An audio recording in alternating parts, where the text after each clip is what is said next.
এবার দেবাংশু ভট্টাচার্য তৃণমূল কংগ্রেসের আইটি সেলের স্টেট ইনচার্জ, তিনি এক্স হ্যান্ডেলে কি পোস্ট করেছেন সেই দিকে নজর রাখবো। নবীন প্রবীণ দ্বন্দ্ব, সেই দ্বন্দ্বের আবহে পোস্ট দেবাংশু ভট্টাচার্যের মমতা বন্দ্যোপাধ্যায় এবং অভিষেক বন্দ্যোপাধ্যায়ের ছবি দিয়ে পোস্ট করেছেন তিনি, এবং সেই পোস্টে তিনি ঠিক কি লিখছেন তাই আপনাদের সামনে রাখছি। যতই নাড়ো কলকাঠি ভাঙতে পারবে না এই জুটি, মমতা অভিষেকের ছবি দিয়ে এই পোস্ট দেবাংশু ভট্টাচার্যের। সেখানে মমতা বন্দ্যোপাধ্যায় এবং অভিষেক বন্দ্যোপাধ্যায়ের ছবি দিয়ে এই পোস্ট করেছেন দেবাংশু ভট্টাচার্য।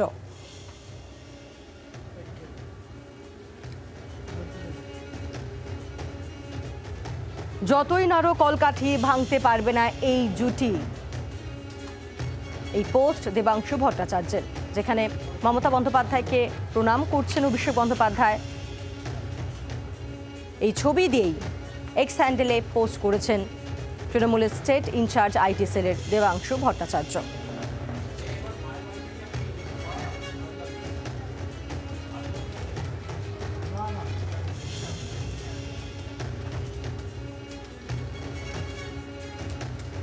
এ নিয়ে কথা বলবো। আমাদের সঙ্গে টেলিফোনে রয়েছেন আমাদের প্রতিনিধি প্রবীর চক্রবর্তী, রয়েছেন আমাদের সঙ্গে।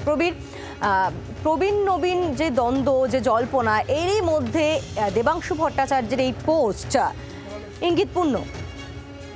দেখো, একদমই গতকাল আমরা দেখেছিলাম যে তৃণমূলের যুবর বেশ কিছু সদস্য তারা কিন্তু সরাসরি কার্যত দেখা গেছে ফেসবুক পোস্টের মাধ্যমে অভিষেক বন্দ্যোপাধ্যায়ের পাশে দাঁড়িয়েছেন যে সেনাপতি ছাড়া যুদ্ধ জেতা সম্ভব নয়।